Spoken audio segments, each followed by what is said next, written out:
AFP Dibyangshu SARKAR More than 600,000 Rohingya refugees have fled to neighbouring Bangladesh in 2.5 months. Myanmar's army cleared itself of any abuses against Rohingya civilians on Monday, following an internal probe that, a rights group said, aimed to whitewash an ethnic cleansing campaign against the Muslim minority.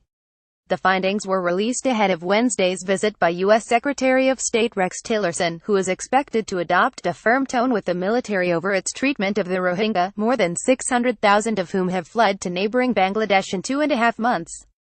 The crisis detonated in late August after Rohingya rebels attacked police posts in Myanmar's Rakhine state, triggering a military crackdown that saw hundreds of villages reduced to ashes and sparked a massive exodus. While authorities have blocked independent access to northern Rakhine, journalists and UN officials have collected reams of testimony from Rohingya refugees in Bangladesh describing soldiers and Buddhist mobs committing murder, rape and mass arson. Following its first official investigation into the crisis, the army said the findings published late Monday were based on interviews with more than 3,000 villagers in northern Rakhine and proved that all security members had strictly abided by the rules of engagement. After firing warning shots at mobs of alleged Rohingya militants, soldiers and police only started firing single shots in intervals, aiming only at the legs between the foot and knee of the leader if the group did not desist, the report said.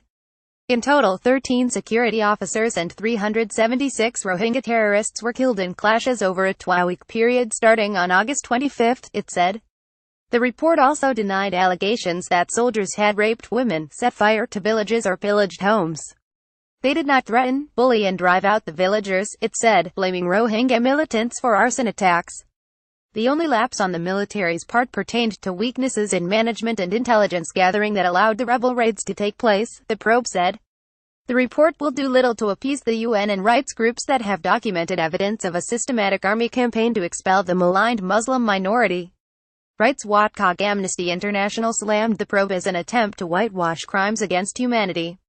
There is overwhelming evidence that the military has murdered and raped Rohingya and burned their villages to the ground, said James Gomez, Amnesty International's regional director for Southeast Asia and the Pacific. The Rohingya have been the target of state persecution in mainly Buddhist Myanmar for years.